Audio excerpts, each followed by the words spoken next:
What's up, guys? So today is a rainy day in Threadneedle Village, New South Wales, Australia. Right now, Canada, as you can see, is under extreme heat and wildfires. I've actually been living down here for the last 2 months, taking advantage of the winter season. And what I'm going to talk about today is the GoPro accessories and mounts that I use while I'm out on the hill.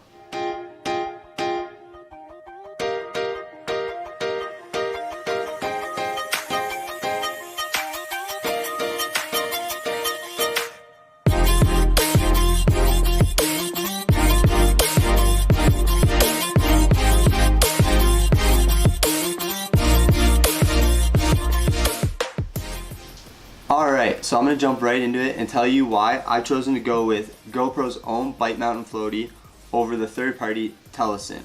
Now, the third-party Telesin, it is cheaper on the market. It goes for roughly $20, whereas the GoPro bike mount will go for $40 to $45. The main difference is the stability in your video. With the third-party Telesin, it's quite flimsy.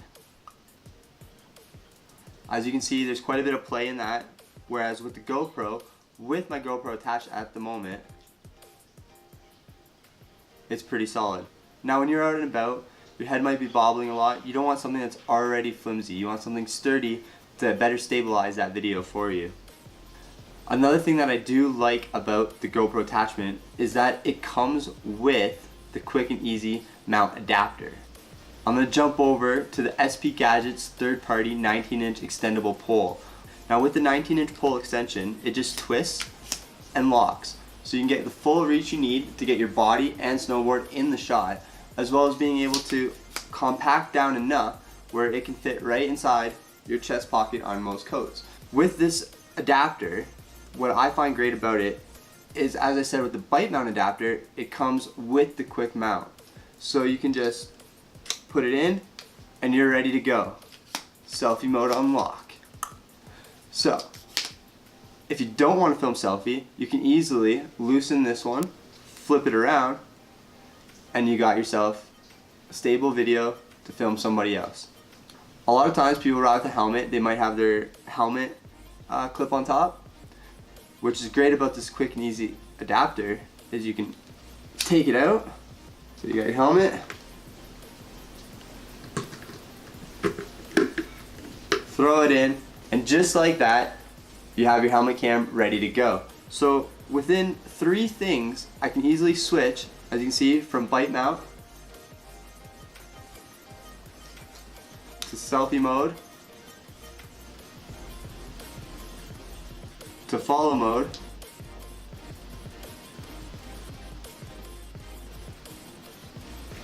as well as helmet mode.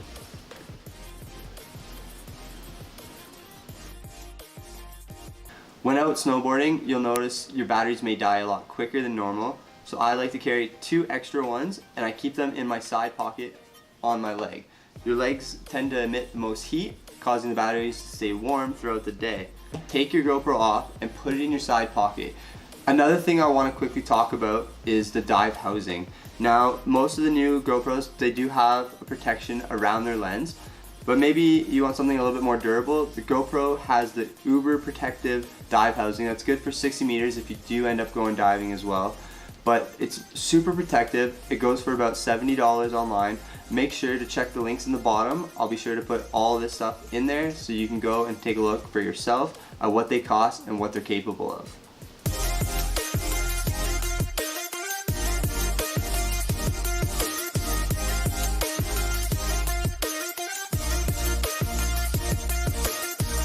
If you guys have any questions, please feel to leave them in the comments below. As well, like I said, any of the links for all of these items will be in the description. If you have anything else, please feel free to follow me on Instagram. It's @ChaseDavidson_, and we'll be in touch. Cheers, guys.